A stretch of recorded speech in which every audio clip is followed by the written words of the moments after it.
Nothing is worse than starting a new course, trying to learn something, and some bonehead starts throwing out words that you have no idea what they mean. Let's not do that.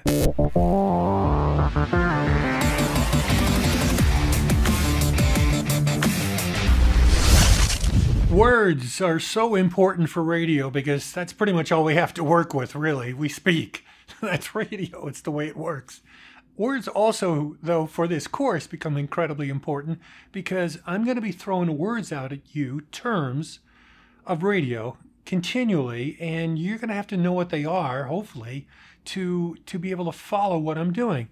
Luckily, with video, you can go backwards. That's one great thing about YouTube. If you get a little lost, you can stop the video, figure out what it is, and then keep going. But if not, if I keep talking and you're still back on a word because you're not quite sure what it means, I'm going to lose you, and I don't want to do that. So I'm going to give you a two-parter, Part A and Part B. That'll be Lesson 1 and Lesson 2 of the master class on how to program a radio station.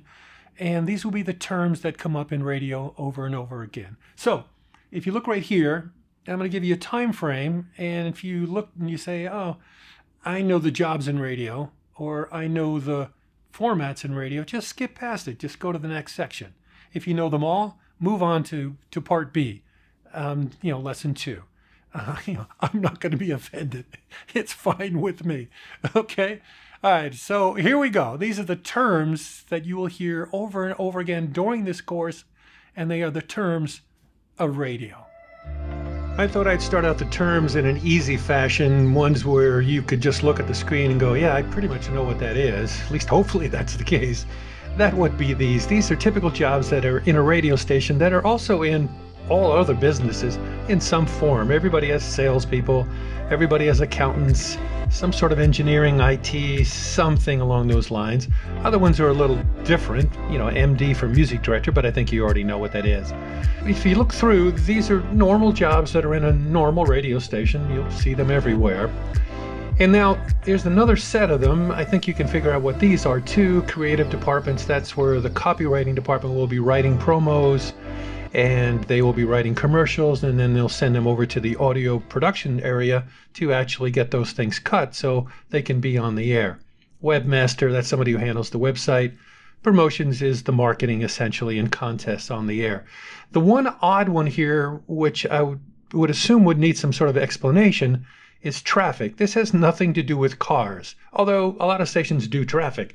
But traffic specifically in this instance, which is a really highly specialized job, it has to do with trafficking of the commercials. So when a salesperson goes out and sells commercials to a client, they maybe, let's just say they have 25 commercials in a week. Well, they have to be scheduled in some way so that they get played on the air.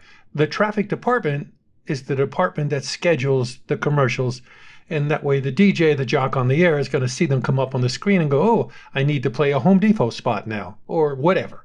So these are the jobs inside a radio station typically.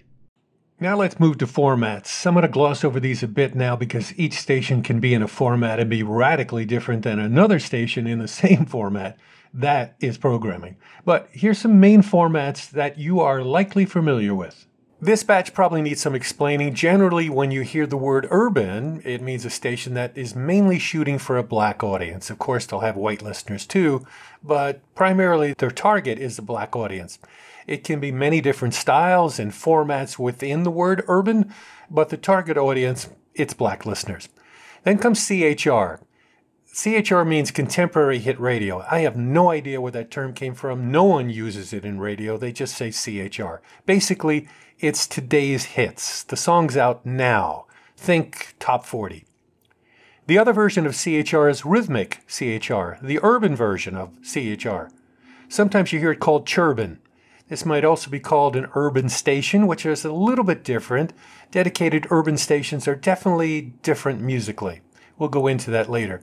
And lastly, there's AC. This is always a big format in any city with lots of different versions.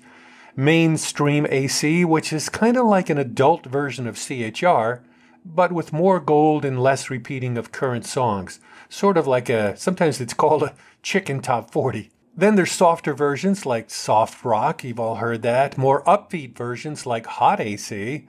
and just AC versions that target black adult listeners, which will be called, go for it, urban AC. See how that urban word keeps coming in and out? And then there's rock, and as I've been showing you with these charts, you get a sense of the music that's being played within each format. When you hit rock, there's the obvious classic rock, and then there's active rock, which tends to be the opposite of classic rock. They're more current rock songs, and alternative, which tends to also be obviously current, but everything is leaning alternative.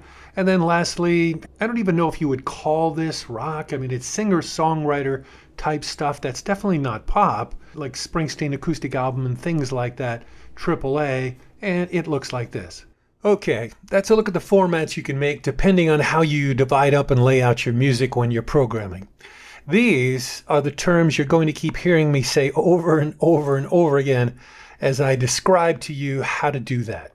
First off, gold and currents. At their most basic level, all music stations only have either gold songs or current songs. Songs that are out right now, over around the past 7 or 8 months, roughly, and those that are not fairly current. Basically oldies, throwbacks, retros, classics, whatever you want to call them. Stuff that, that's come and gone. Up the chart, down the chart, that's a gold song. And then there's the currents. It seems super basic and almost stupid, but these tend to be the two main levers that a programmer gets to play with to make one station drastically different from another station while actually playing basically the same songs. I'll give you an easy example. Let's just say station A plays 80% of the music that it plays is gold, and 20% is current music. So out of every 10 songs, 8 of them are gold, 2 of them are current. Then there's station B. Station B plays 20% gold, 80% current. So out of 10 songs, 2 of them will be gold, 8 of them will be current.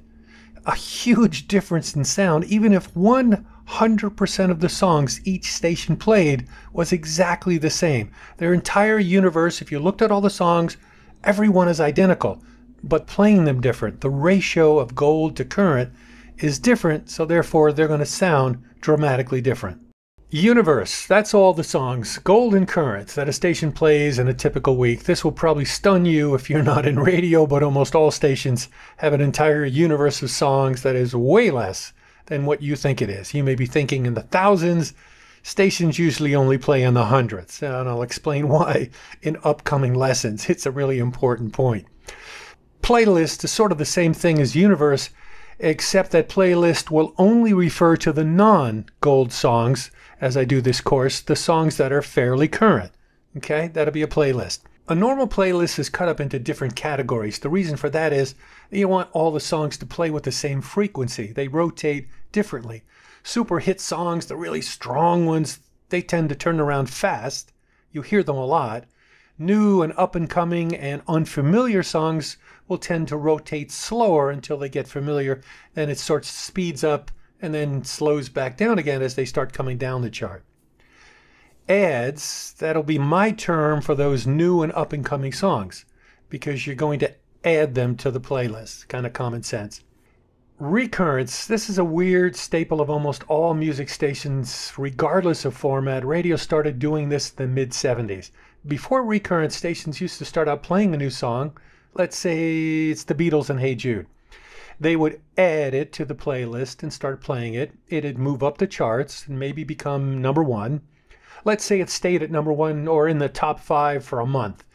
Then it started to go down the chart as other songs moved up. Well, before, what stations would do, they would either put the song directly into a gold category, or they would stop playing it completely for 5 or 6 months to give it a rest. That was the theory.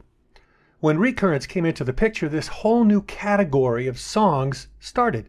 Sort of a no man's land between currents and gold. The thought was that Hey Jude still had a lot of life left in it, but you wanted to play it more than the typical gold song, because gold tends to rotate slower, but also not as fast as the current songs, because they're coming around and around and around and around. So something in between. Hence, recurrents were born.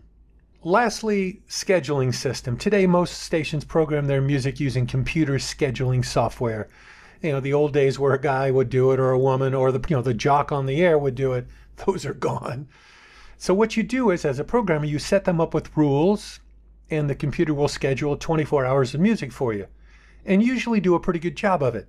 The trick is setting up that software correctly. That is a major part of programming a radio station, and I'll show you how to do that. Okay, those were the terms of radio, part A, lesson 1. Hopefully they made sense to you and you could follow along. Next up will be part B, and that will be lesson number 2. As always, if you like the channel, subscribe below. Hit that like key and all that other good stuff. I appreciate you watching. And until next time, see you later.